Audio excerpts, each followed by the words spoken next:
మీ కెరియర్లో ఒక 2 కేసులు చెప్పండి, ఇంట్రెస్టింగ్ జరిగిన కేసులు. ఎందుకంటే వాటిని ఎలా సాల్వ్ చేశారు, అంటే పట్టుకున్న విధానం ఎలా ఉంది? ఇప్పుడు ఏంటంటే నేను ఇంతకుముందుగా చెప్పినాం, సైబర్ క్రైమ్కు మెయిన్ మూలం ఏంటంటే మనుషుల్లో ఎవరైతే అంటే ఈ సైబర్ క్రైమ్కు బాధితులు ఎవరనంటే లేమెన్ కాదు, ఎవరో చాలా ఎడ్యుకేటెడ్ అయ్యి టెక్నాలజీ ఉపయోగించే వాళ్ళే బాధితులు అవుతున్నారు. వాళ్ళలో ఎక్కువ దురాశ ఎవరుందో వాళ్ళే బాధితులు అవుతున్నారు. ఒక కేసు మ్యాట్రిమోనియల్ కేసు నేను అబ్జర్వ్ చేసినాను. అది నేరస్తుని కూడా పట్టుకున్నాం.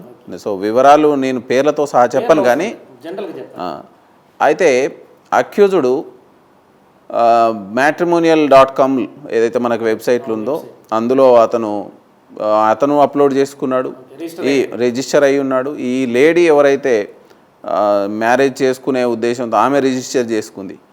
ఈ నేరస్తుడు ఆ విధంగా ఉన్నటువంటి ఎవరైతే ఈ రెండో మ్యారేజా ఫస్ట్ మ్యారేజా వాటెవర్ ఆ మ్యారేజ్ చేసుకునే ఎవరైతే రిజిస్టర్ అయిందో వాళ్ళని టార్గెట్గా చేసుకొని వీడు కాల్ చేయడం స్టార్ట్ చేసే క్రమంలో, ఎందుకంటే అందులో వాళ్ళ అవైలబుల్ ఉన్నటువంటి ఫోన్ నెంబర్ ద్వారా. సో ఇందులో ఏమైందనంటే నేరస్తుడు చాలా టాక్టిక్గా తన దగ్గర బ్యాంకులలో ఒక పాస్బుక్లలో మనం బ్యాంక్ పాస్బుక్ ఇచ్చినప్పుడు మనం స్టేట్మెంట్ దాని ప్రింట్అవుట్కి ఇచ్చినప్పుడు అందులో 380 రూపీస్ ఉంటే ఇట్ విల్ షో 380 crores చూపిస్తుంటుంది. దాని స్క్రీన్ షాట్ తీసి సో ఈ అమ్మాయికి ఫార్వర్డ్ చేసి, ఫేక్ దాన్ని ఈ అమ్మాయికి ఫార్వర్డ్ చేసి, so I'm working in America so and so ఏరియాలో పనిచేస్తున్నా, నా బ్యాంక్ బ్యాలెన్స్ ఇంత ఉంది, సో ఇదంతా డాలర్లలో ఇదంతా అక్కడ సమ్ ఫ్రీజ్ అయి ఉంది, దాన్ని డీఫ్రీజ్ చేసుకోవాలి, నేను అమెరికా నుంచి ఇక్కడికి వచ్చిన తర్వాత నేను పెళ్లి చేసుకుంటాను అని చెప్పి నమ్మబలికి ఆ అమ్మాయి కూడా నమ్మేసింది. నమ్మడంతో దఫాలుగా దాదాపు 1,78 lakhs ఇచ్చింది. ఎంతకాలం నడిచింది వీళ్ళ ట్రాన్సాక్షన్? దాదాపు ఒక 5-6 months ట్రాన్సాక్షన్ నడిచిన తర్వాత తెలుస్తలేదు అది నిజమే అని వాడు నమ్మబలుకుతున్నాడు. ఆ రకమైనటువంటి ట్రాప్లో పడిపోయింది అమ్మాయి.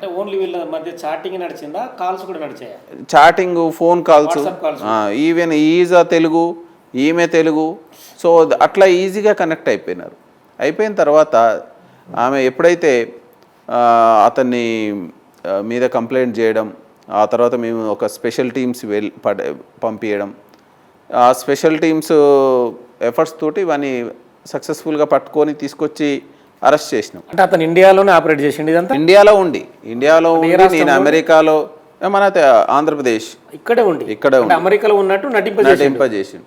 సో ఇందులో వాంది ఏంటంటే ఈ హ్యూజ్ మనీని ఒక దగ్గర దోచిన మనీని ఇంకొక దగ్గర గేమింగ్లోనో లేదా ఆ విధంగా వాడు కూడా ఎంజాయ్మెంట్, లావిష్ ఖర్చు, విలాసాలు, సో విలాసవంతమైన కార్లు కొనుక్కోవడం, ఈ ఆన్లైన్లో గేమ్స్ ఆడిపోగొట్టుకోవడం, బెట్టింగ్స్ ఆడిపోగొట్టుకోవడం, ఇట్లాంటి ద్వారా తీరా చూస్తే మన దగ్గర మనం ఎక్కువ మొత్తంలో రికవరీ చేయలేకపోయినాం. కానీ అల్టిమేట్లీ బాధితురాలు చాలా హ్యూజ్ మనీ లాస్ అయినప్పటికీ వీఆర్ సక్సెస్ఫుల్లీ అప్రహెండెడ్ అండ్ వాని కేసుకి క్రైమ్కి కనెక్ట్ చేసి మనం న్యాయస్థానాల ముందర వాడిని నిలబెట్టగలిగినాం.